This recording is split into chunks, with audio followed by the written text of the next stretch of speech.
Good evening friends. NCERT की series में हम लोग पढ़ रहे हैं क्लास 8 की हिस्ट्री। अब तक हम चैप्टर नंबर 9 कंप्लीट कर चुके हैं और आज हम देखेंगे चैप्टर नंबर 10। आई होप सब लोग अपनी कॉपी पेंसिल लेके बैठ चुके होंगे अपने नोट्स बनाने के लिए। आज का जो हमारा चैप्टर है वो है दृश्य कलाओं की बदलती दुनिया। इसमें से एक दो क्वेश्चन आते हैं, ज़्यादा नहीं आते हैं, फिर भी देख लेते हैं क्योंकि क्वेश्चन तो कहीं से कुछ भी आ सकता है। चलिए स्टार्ट करते हैं क्योंकि टाइम वेस्ट नहीं करना है। First of all let's see the picture. इस पिक्चर को देखिए, ये है दमयंती, राजा रवि वर्मा द्वारा बनाया गया एक चित्र। ठीक है, राजा रवि वर्मा पेंटर थे। चलिए स्टार्ट करते हैं। जब आप किसी कलाकृति, किसी पेंटिंग, मूर्ति शिल्प आदि को देखते हैं तो संभवतः ये बात साफ दिखाई नहीं देती कि ज़्यादातर दूसरी चीज़ों की तरह कला भी अपने चारों तरफ की दुनिया से प्रभावित होती है। बिल्कुल होती है, क्योंकि जैसे जैसे समय आता गया और इन पेंटिंग में, मूर्तिकारी में, सब में चेंज आते गए और संभवतः आपको ये भी नहीं लगेगा कि आप जो देखते हैं वही आपके विचारों को प्रभावित करता है। इस अध्याय में हम देखेंगे कि औपनिवेशिक काल के दौरान दृश्य कलाओं की दुनिया में क्या बदलाव आए और ये बदलाव उपनिवेशवाद और राष्ट्रवाद के व्यापक इतिहास से किस तरह जुड़े हैं। औपनिवेशिक शासन में कई तरह के नए कला रूपों, शैलियों, सामग्रियों और तकनीकों का सूत्रपात हुआ। इन्हें भारतीय कलाकारों ने सम्भ्रांत और जनसाधारण दोनों हलकों के अपने स्थानीय ग्राहकों और बाजारों के हिसाब से अपनाकर नई शक्ल दी। यानी कि ऐसी पेंटिंग जो सम्भ्रांत मतलब जो अच्छे वेल टू डू फैमिली से होते थे वो भी, और जनसाधारण जो उनसे थोड़े डाउन होते थे इकोनॉमिक कंडीशन में, तो वो उन दोनों के लिए ये बनाया गया। आप पाएंगे कि जिन दृश्य कलाओं को आप आज सहज स्वाभाविक मान लेते हैं उनमें से बहुत सारी कलाओं का जन्म उसी काल में हुआ था जिनका हम इस अध्याय में अध्ययन करने वाले हैं। उदाहरण के लिए बुर्जियों, मीनारों और मेहराबों वाली भव्य सार्वजनिक इमारतें, कोई मनोहारी भूदृश्य, किसी तस्वीर में यथार्थपरक मानव छवि या किसी देवी देवता की तस्वीर, मशीनों द्वारा असंख्य मात्रा में छापी गई तस्वीरें आदि इसी तरह के उदाहरण हैं। इतिहास को समझने के लिए हम मुख्य रूप से पेंटिंग और छापे बनाने से संबंधित तकनीकी में आए बदलाव पर विचार करेंगे।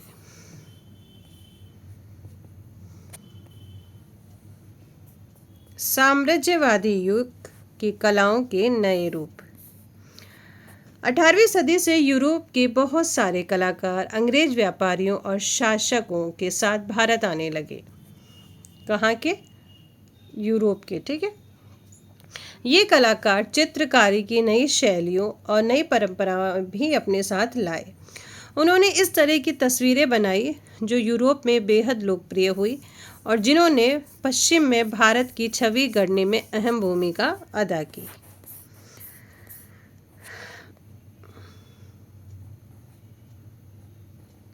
यूरोपीय कलाकार अपने साथ यथार्थवाद का विचार लेकर आए थे।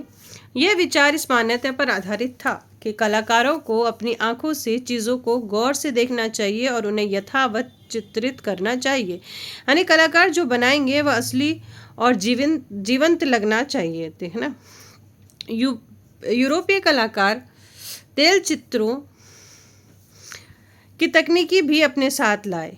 इससे पहले तक भारतीय कलाकार इस तकनीकी से बहुत परिचित नहीं थे।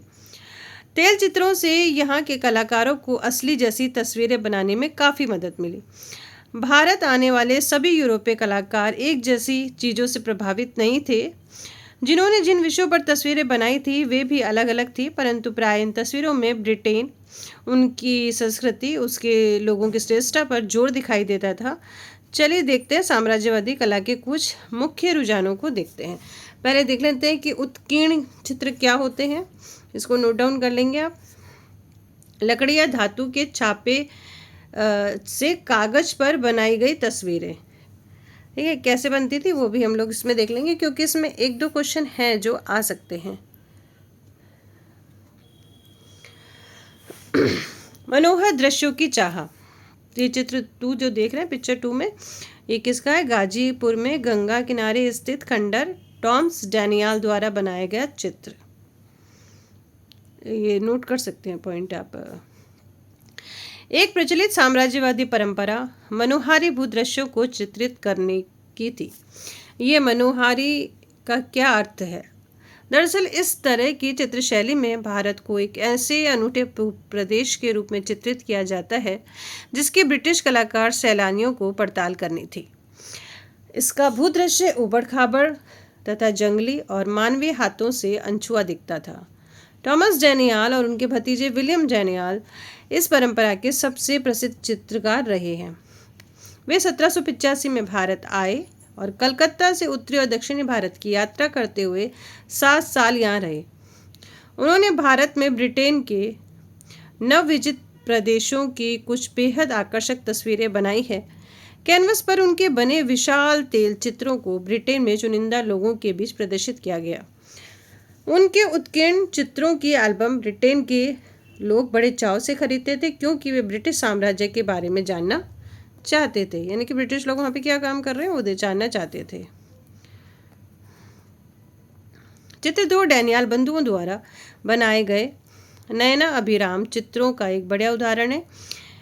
इनमें से एक जमाने की भव्य इमारतों के खंडर दिखाई दे रहे हैं। ये इमारतें अतीत के वैभव की याद दिलाती हैं। ये एक ऐसी प्राचीन सभ्यता के अवशेष हैं जो अब नष्ट हो चुकी है। चित्र को देखकर ऐसा लगता है मानो ये पतनशील सभ्यता केवल ब्रिटिश शासन के जरिए ही परिवर्तन और आधुनिकता के राह पर बढ़ सकती है। ठीक है, अब देखिए ये पिक्चर। इस पिक्चर में क्या है? कलकत्ता के स्थित Clive street Thomas and William Daniel द्वारा बनाया गया चित्र 1786। बहुत ही खूबसूरत पिक्चर है ये भी कलकत्ता की।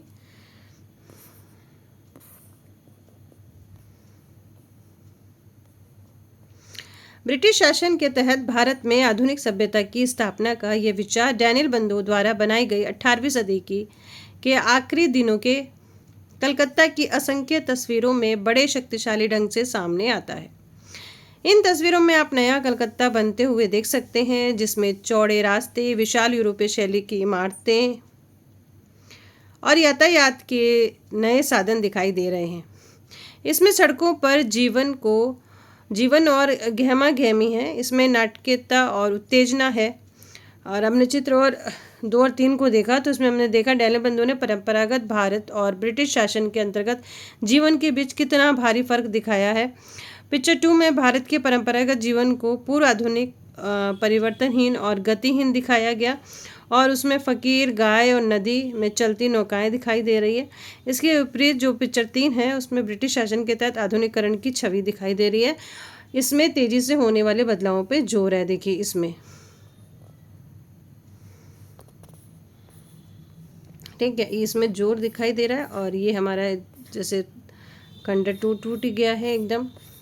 फिर अंग्रेज आए तो उन्होंने हमको मतलब ये पिक्चर में दिखाया गया कि उन्होंने सब कुछ कर दिया है। अब है प्राधिकार का चित्रण।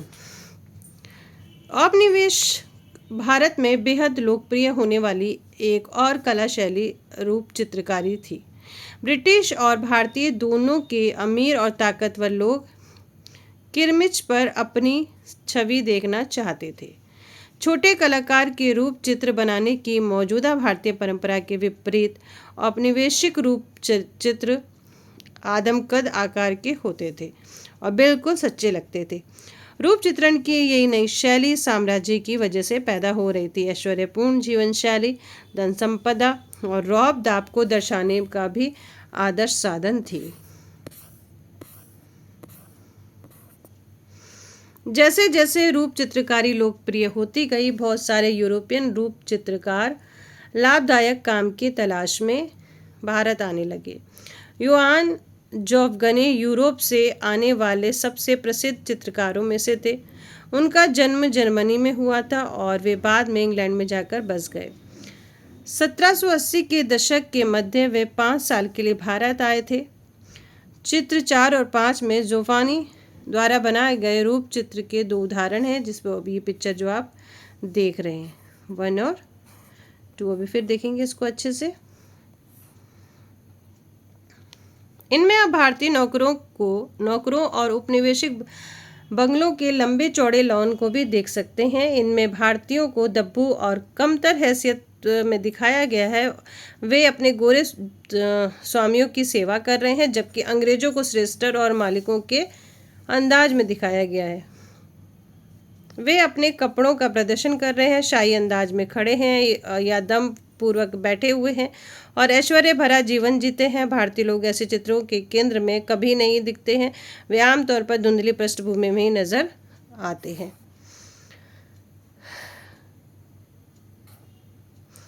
बहुत सारे भारतीय नवाब भी यूरोपीय चित्रकारों से विशाल तेल रूप चित्र बनवाने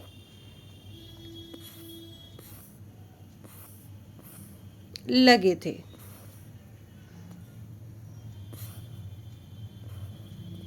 जो रियल दिखता है। आप देख चुके हैं कि किस तरह अंग्रेजों ने भारतीय दरबारों में अपने रेजिडेंट तैनात किए और राजाओं की ताकत को नज़रअंदाज करते हुए किस तरह वे रियासतों का शासन नियंत्रित करने लगे। कुछ नवाब ने इस दखल अंदाजी का विरोध किया, जबकि कुछ ने अंग्रेजों की राजनीतिक और सांस्कृतिक श्रेष्ठता को स्वीकार कर लिया। वे अंग्रेजों के साथ मेलजोल चाहते थे और उनकी शैलियों और रुचियों को अपनाना चाहते थे।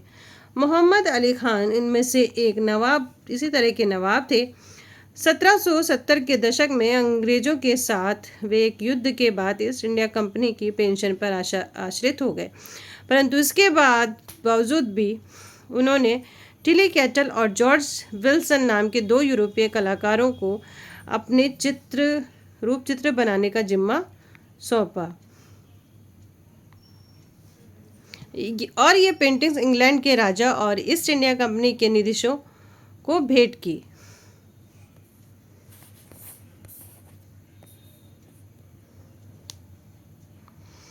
नवाब मोहम्मद अली अपनी राजनीतिक सत्ता गंवा चुके थे, परंतु इन रूप चित्रों में वह खुद को एक शाही और रॉबिल अंदाज में देखकर खुश हो सकते थे।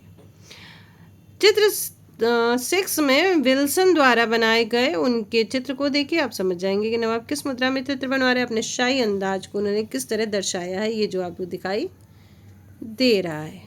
ठीक है, नवाब मोहम्मद अली खान का ये पिक्चर है।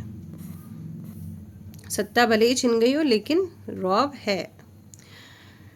इतिहास को चित्रित करना साम्राज्यवादी कला की एक और श्रेणी थी जिसे इतिहास की चित्रकारी कहा जाता है। इस शैली के चित्रों में ब्रिटिश शाही इतिहास की विभिन्न घटनाओं और नाटकीय रूपों से चित्रित किया जाता है। 18वीं सदी के आखिर और 19वीं सदी के शुरुआती सालों में इस तरह की चित्रकारी को भारी सम्मान की नज़र से देखा जाता था और वे काफ़ी लोकप्रिय थे। भारत में अंग्रेजों की जीत ब्रिटेन के इतिहास चित्रकारों के लिए एक उपयोगी सामग्री थी। ये चित्रकार मुसाफिरों के ब्यौरे और रेखा चित्र के आधार पर ब्रिटिश जनता को दिखाने के लिए भारत में ब्रिटिश कार्रवाइयों की सुंदर छवि तैयार करने की कोशिश करते थे। इन तस्वीरों में भी अंग्रेजों का यशगान होता था। उनकी सत्ता, उनकी विजय, उनकी श्रेष्ठता इन चित्रों के केंद्र में थी। इन इतिहास चित्रों में से एक शुरुआती चित्र 1762 में फ्रांसीसी हेमिस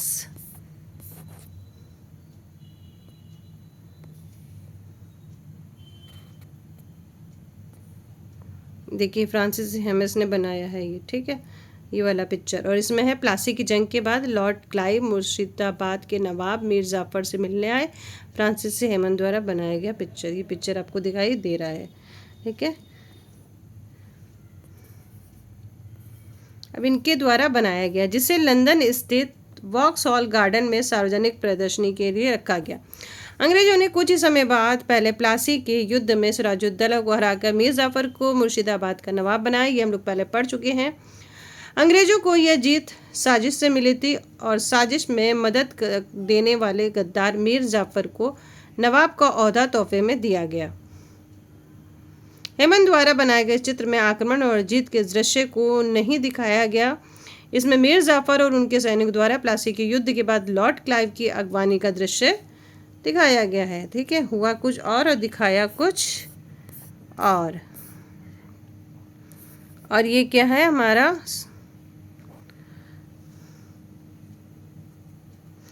श्रीरंगापट्टनम, जिनको उन्होंने नाम दे दिया सेरिंगापाटम।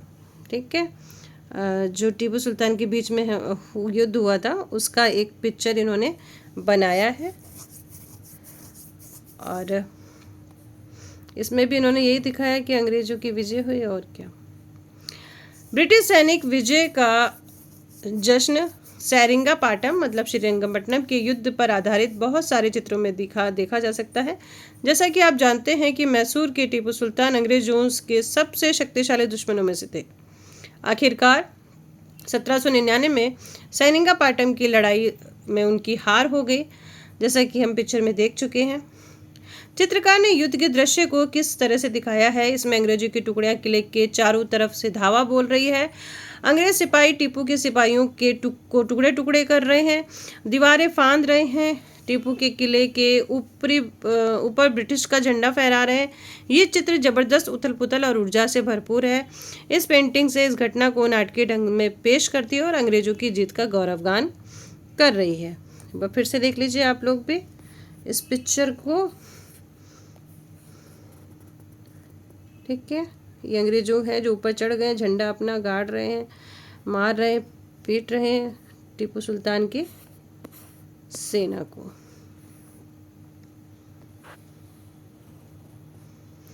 साम्राज्यवादी ऐतिहासिक चित्रों ने शाही फतेह की लोक स्मृतियां गढ़ने का भी प्रयास किया।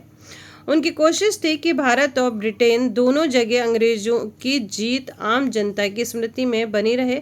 उनका मानना था कि इस तरह से वे अंग्रेजों को अजय और सर्वशक्तिशाली साबित कर सकते हैं।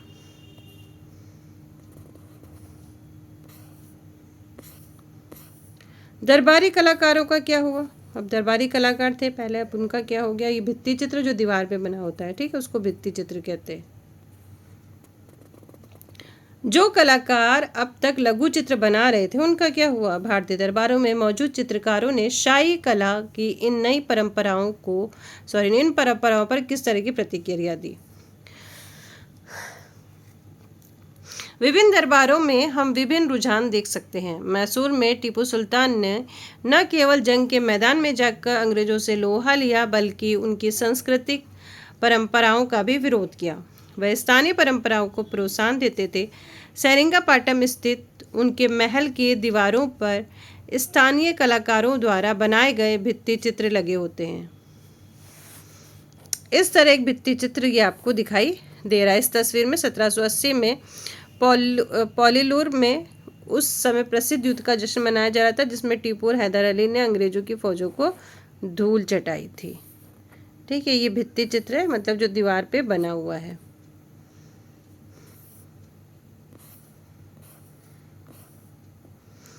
मुर्शिदाबाद के दरबार में एक अलग रुझान देखने को मिलता है। यहाँ सिराजुद्दौला को हराने के बाद अंग्रेजों ने नवाब की गद्दी पर अपनी कठपुतलियों को बैठा दिया था।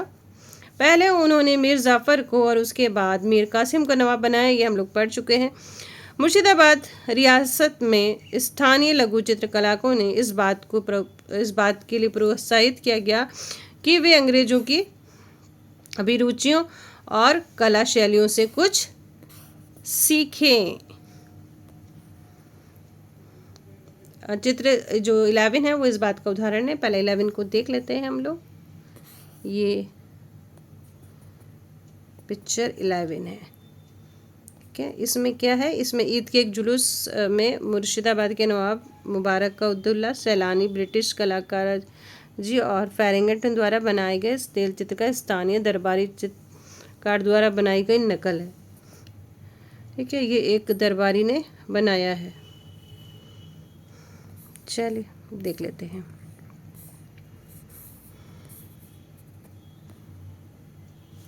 अठारहवीं सदी की आखिर में एक दरबारी कलाकार द्वारा बनाई गई इस तस्वीर में आप देख सकते हैं कि जैसे मुर्शिदाबाद के स्थानीय लघु चित्र कलाकार यूरोपीय यथार्थवाद के तत्वों को अपनाने लगे थे। इस चित्र में उन्होंने परिप्रेक्ष्य विधि का इस्तेमाल किया, जो नज़दीक और दूर वाली चीज़ों के बीच दूरी को संबोधित करती है। ठीक है, परिप्रेक्ष्य विधि क्या है? ऐसा तरीका जिसके जरिए दूर की चीज़ें छोटी दिखाई देती है और समांतर रेखाएं दूर जाकर एक दूसरे में विलीन होती हुई प्रतीत दिखाई देती हैं। तो ये एक विधि है चित्र बनाने की। चीज़ों को जीवंत और असली दिखाने के लिए उन्होंने रोशनी और परछाई का इस्तेमाल किया है। ब्रिटिश सत्ता स्थापित हो जाने पर बहुत सारी स्थानीय रियासतों का प्रभाव और धन संपत्ति समाप्त होती गई। अब ये दरबार ऐसी स्थिति में नहीं रहे थे कि चित्रकारों का खर्चा उठा सके और उन्हें दरबार की सेवा के बदले पैसा दे सके। ऐसे में चित्रकार अपनी रोजी रोटी के लिए क्या करते?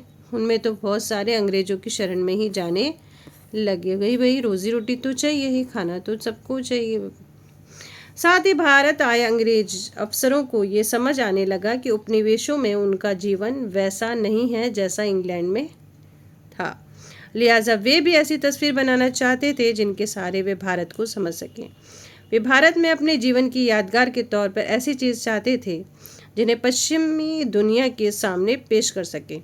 इस प्रकार हम ये कह सकते हैं कि स्थानीय कलाकार स्थानीय पौधों और जानवरों की, ऐतिहासिक इमारतों और स्मारकों की, त्योहारों की, जुलूसों की, व्यवसायों और दस्तकारी की, जाति और समुदायों की पेंटिंग बनाने लगी।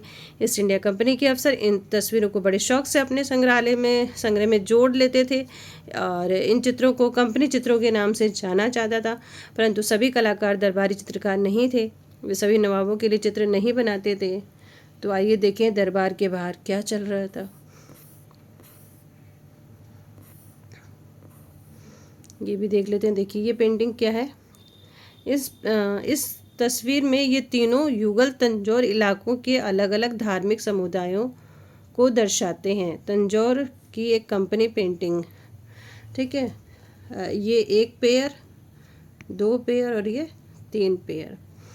इसमें क्या है, और ये चित्र बनाया किसके लिए? कंपनी के लिए। हो गया। अब ये खर्रा चित्र क्या है? कागज़ की लंबे रोल पर बनाई गई पेंटिंग जिसे लपेटा जा सकता था। खर्रा चित्र कई तरह के हो सकते थे, लेकिन इस अध्याय में केवल खर्रा पेंटिंग की बात कर रहे हैं। अब है हमारा नई भारत लोक कला।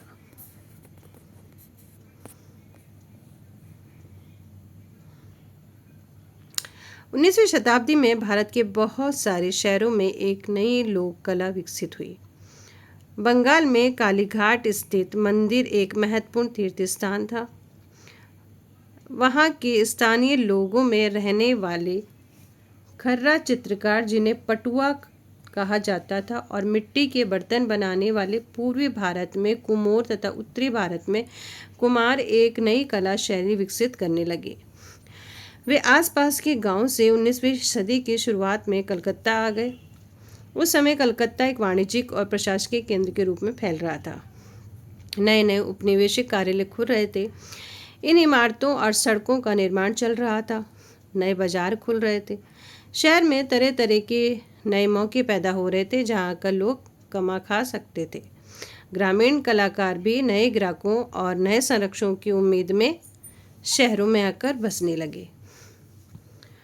19वीं सदी के पहले ग्रामीण पटुआ और कुम्हार आमतौर पर पौराणिक विषयों और देवी देवताओं की तस्वीरें बनाते थे। कालीघाट जाने के बाद भी वे इसी तरह की धार्मिक चीज़ें बनाते रहे।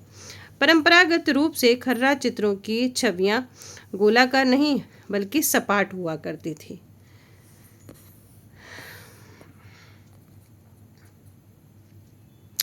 अब कालीघाट चित्रकार अपनी छवियों में उभार पैदा करने के लिए छायाकरण का इस्तेमाल करने लगे, जिससे उनकी तस्वीरें त्रिआयामी दिखने लगी, यानी 3D जैसी दिखने लगी।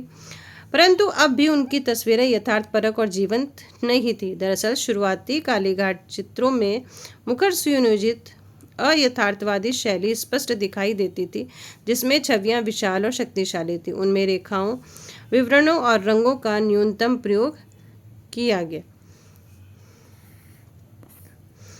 1840 के दशक के बाद कालीघाट कलाकारों में हम एक नया रुझान देखते हैं। यहाँ मूल्य, मान्यताएं, रुचियाँ, सामाजिक कायदे कानून और रीति रिवाज इतनी तेजी से बदल रहे थे कि समाज में रहने वाले कालीघाट चित्रकारों ने भी अपने आसपास की दुनिया पर ध्यान दिया और सामाजिक व राजनीतिक चित्रों पर चित्र बनाने लगे। 19वीं सदी के आखिर के बहुत सारे कालीघाट चित्रों में ब्रिटिश शासन के अंतर्गत सामाजिक जीवन को दर्शाया गया। अपने चित्रों के माध्यम से ये कलाकार अक्सर इन नए बदलावों का उपहास करते थे।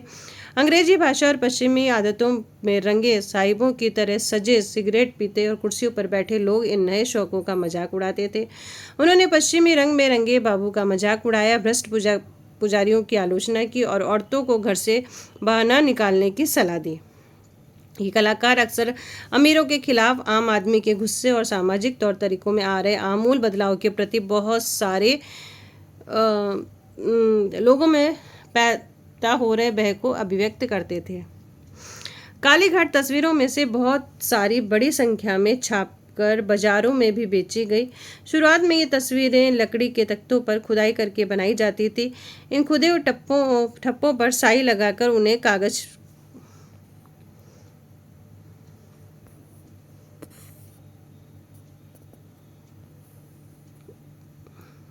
इन खुदे हुए ठप्पों पर स्याही लगाकर उन्हें कागज पर दबाया जाता था और इस तरह लकड़ी के ठप्पों से जो छापे बनते थे उन पर हाथ से रंग भर दिए जाते थे। इस तरह एक ही ठप्पे से बहुत सारी तस्वीरें बनाई जा सकती थी। 19वीं सदी के आखिर तक भारत के विभिन्न भागों में प्रिंटिंग प्रेस लगाई जाने लगी।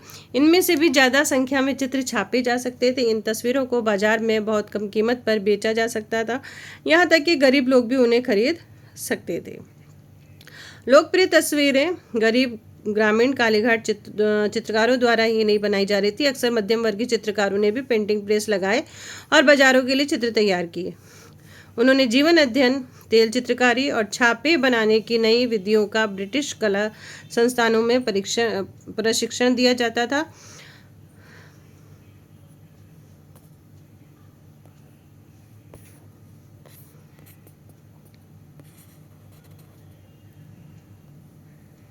ये देखिए कुर्सी पर बैठा बाबू, कालीघाट पेंटिंग। ये कालीघाट पेंटिंग है, इसकी क्वालिटी क्या है देखते हैं। ठीक है, कलकत्ता आर्ट्स स्टूडियो 19वीं सदी के आखिर के कलकत्ता में स्थापित की गई सबसे सफल प्रिंटिंग प्रेसों में से थी। इस प्रेस में प्रसिद्ध बंगाली व्यक्तियों के साथ साथ पौराणिक पात्रों की भी आदमकद तस्वीरें बनाई जाती थी। ये पौराणिक तस्वीरें यथार्थ परक होती थी। इन तस्वीरों की पृष्ठभूमि में आकर्षक भूदृश्य, पहाड़ियाँ, झीलें, नदियाँ और जंगल होते थे। दुकानों और सड़क पर लगी अस्थायी दुकानों पर आपने प्रचलित कैलेंडरों में हिंदू देवी देवताओं की ऐसी बहुत सारी तस्वीरें देखी होगी। इन तस्वीरों की विशेषता 19वीं सदी के आखिर में मुखर रूप से सामने आई।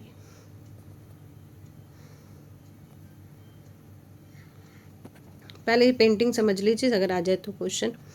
ठीक है, इस तरह की पेंटिंग में आप कलाकार के भय को साफ दे सकते हैं। बाबू लोग पश्चिम की नकल कर रहे हैं, ये नकल की जा रही है और स्थानीय संस्कृति की सारी अच्छी चीज़ों को छोड़ देंगे। यहाँ बाबू एक मस्करी की तरह दिखाई गया, जो ऊंची एड़ी वाले जूते जो दिखाई दे रहे हैं आपको, हील वाले जूते और अजीब नोकदार वाली पायों की कुर्सी पे बैठा है, दिखाई दे रहा है। अब है ये नल दमयंती का पिक्चर। नल दमयंती की कहानी एक दृश्य कलकत्ता आर्ट स्टूडियो द्वारा निर्मित। ठीक है, ये भी हो गया, आपने देख लिया।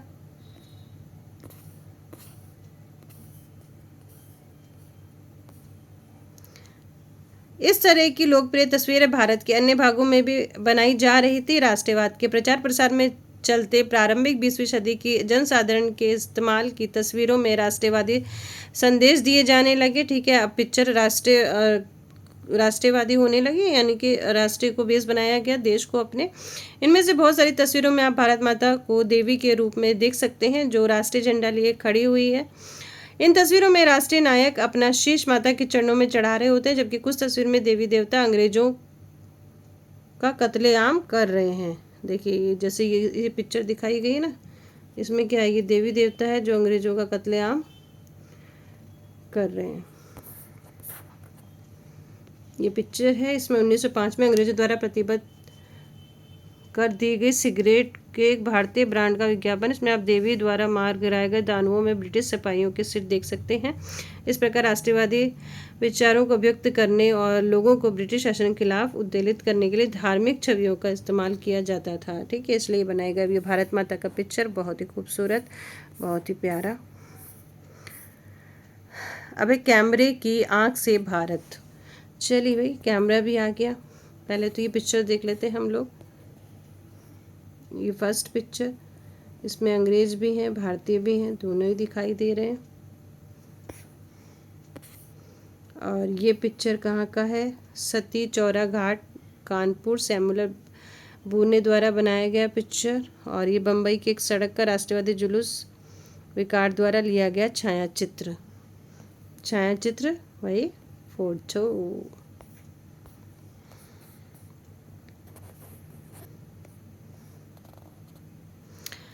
भारत के बारे में यूरोपीय चित्रकारों द्वारा बनाई गई बहुत सारी तस्वीरें आप देख चुके हैं। उन्होंने भारत की नाना प्रकार की तस्वीरें बनाई।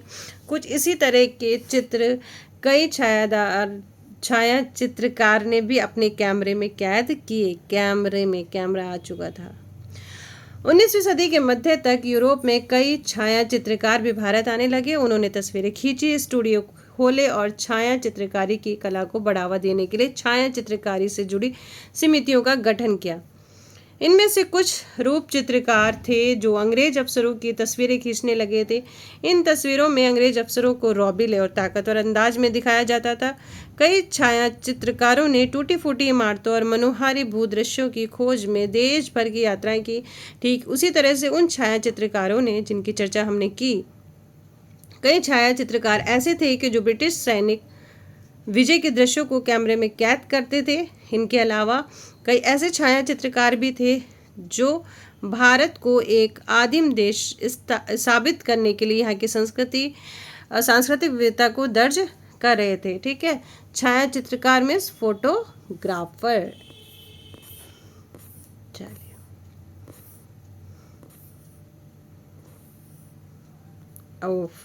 ये देखिए, यह है विक्टोरिया टर्मिनस मुंबई। इस रेलवे स्टेशन का निर्माण 1878 से 1887 के बीच में किया गया था। बहुत ही खूबसूरत है ये, बहुत ही प्यारा। और जिसने नज़दीक से देखा तो और ये है सेंट्रल पोस्ट ऑफिस कलकत्ता 1860 के दशक में। ये सेंट्रल पोस्ट ऑफिस, पुरानी इमारतें बहुत ही बढ़िया थी। राष्ट्रीय कला की चाह। 19वीं सदी के आखिर में कला और राष्ट्रवाद के बीच और गहरा संबंध स्थापित हो गया। बहुत सारे चित्रकार एक ऐसी शैली विकसित करना चाहने लगे जिससे आधुनिक और भारतीय दोनों कसौटियों पर कसा जा सके। राष्ट्रीय शैली को किस तरह की परिभाषा किया जा सकता है, तो चलिए देखते हैं। हमारे यहाँ थे एक राजा रवि वर्मा जो कि पेंटर थे। उन्होंने ये पिक्चर बनाई है, कृष्ण संसाधन। अब इसको देख लेते हैं इसमें क्या है। राजा रवि वर्मा उन शुरुआती चित्रकारों में से थे जिन्होंने आधुनिक और राष्ट्रीय कला शैली विकसित करने में योगदान दिया। रवि वर्मा केरल में त्रावणकोर के महाराजाओं के परिवार से थे और उन्हें राजा कहकर ही संबोधित किया जाता था। उन्होंने तेल चित्रकारी और यथार्थपरक जीवन अध्ययन की पश्चिमी कला पर महारत हासिल की, परंतु भारतीय पुराणों के चित्र बनाए। ठीक है, चित्र बनाए लेकिन भारतीय पुराणों के। उन्होंने रामायण और महाभारत के अगणित दृश्यों को किरमिच पर उतारा। बम्बई प्रेसिडेंसी की अपनी यात्रा के दौरान उन्होंने पौराणिक कहानियों को जिस तरह मंच पर देखा था उसी से प्रेरणा लेकर उन्होंने ये नाटकीय दृश्य बनाए थे। 1880 के दशक से रवि वर्मा के पौराणिक चित्र भारतीय राजा रजवाड़े और कला संग्रहों के बीच जुनून की हद तक लोकप्रिय हो चुके थे। राजाओं ने अपने महलों की दीवारें रवि वर्मा के चित्रों से पाट दी थी। इस तरह के चित्रों के प्रति गहरे आकर्षण को देखते हुए रवि वर्मा ने एक चित्र निर्माण टोली बनाई। बम्बई के बाहर छोर पर एक प्रिंटिंग प्रेस लगाने का फैसला किया। यहाँ उनके धार्मिक चित्रों की रंगीन प्रतियां बड़ी संख्या में बनाई जाने लगी। अब आम लोग भी उनकी सस्ती तस्वीरें खरीद सकते थे। ठीक है, पहले तो थी पेंटिंग तो इतनी महंगी रहती थी, कोई नहीं खरीद पाता था, मेहनत लगती थी। मशीन से तैयार होने लगे, सब लोग खरीद सकते। राष्ट्रीय कला की भिन्न छवि। बंगाल में राष्ट्रवादी कलाकारों का एक नया समूह रविन्द्रनाथ टैगोर के भतीजे अविंद्रनाथ टैगोर के इर्द गिर्द जुटने लगा। इस समूह के कलाकारों ने रवि वर्मा की कला को नकल आधारित और पश्चिमी रंग के कहकर खारिज कर दिया और ऐलान किया कि इस तरह की शैली राष्ट्र के प्राचीन मिथकों और जनश्रुतियों को चित्रित करने के लिए उपयुक्त नहीं है। उनका मानना था कि पेंटिंग की असली भारतीय शैली गैर पश्चिमी कला परंपराओं पर आधारित होनी चाहिए और उससे पूर्वी दुनिया के आध्यात्मिक तत्वों को पकड़ना चाहिए। इस तरह से उन्होंने तैल चित्रकारी और यथार्थपरक शैली से दूरी बनाई और लघु चित्रों की मध्यकालीन भारतीय परंपराओं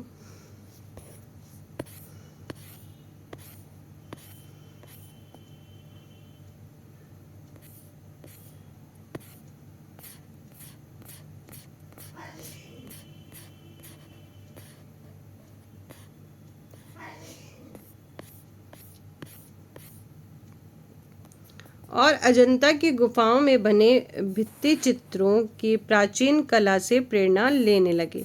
ये लोग एशियाई कला आंदोलन खड़ा करने के लिए उसी दौरान भारत की यात्रा पर जापानी कलाकारों से भी प्रभावित थे।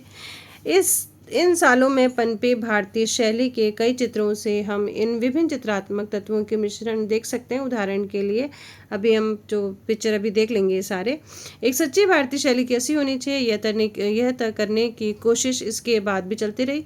1920 के दशक के बाद कलाकारों की एक नई पीढ़ी सामने आई जो रविंद्रनाथ टैगोर द्वारा स्थापित की गई कला शैली से अलग विचार रखते थे। इनमें से कुछ लोगों को यह कला शैली भावनात्मक दिखाई देती थी, जबकि कुछ का मानना था कि आध्यात्मिक भारतीय संस्कृति का केंद्रीय पहलू नहीं हो सकता। उनका मानना था कि कलाकारों को प्राचीन ग्रंथों की तस्वीर बनाने के बजाय असली जीवन को देखना चाहिए और प्राचीन कला रूपों की बजाय जीवित लोक कला जनजातीय डिजाइनों से प्रेरणा लेनी चाहिए। जैसे जैसे बहस चलती रही, कला के क्षेत्र में नए आंदोलन उठे और नई नई शैलियाँ आती रही। तो पहले तो ये पूरा जो पेज है इसी को हम देख लेते हैं। ठीक है, ये कालिदास की कविता मेघदूत के निर्वासित यक्ष अभिनाद का चित्र, और इसमें है मेरी माँ रविंद्रनाथ टैगोर द्वारा चित्रित ये, और इसमें है जातुग्रह पांडवों के जो कारागार जब इनको वनवास दिया गया था लाक्षागृह जलाने का, ये उसका चित्र है। ठीक है, और ये हमारा चैप्टर यहाँ पे फिनिश होता है। ज़्यादा इसमें से कुछ आएगा नहीं, आपको टाइम मिले तो एक बार बस सुन लीजिएगा, 2-3 चीज़ें उसको नोट करना है। चलिए अब मिलेंगे नेक्स्ट चैप्टर में हमारा, तब तक के लिए bye bye, take care, good night.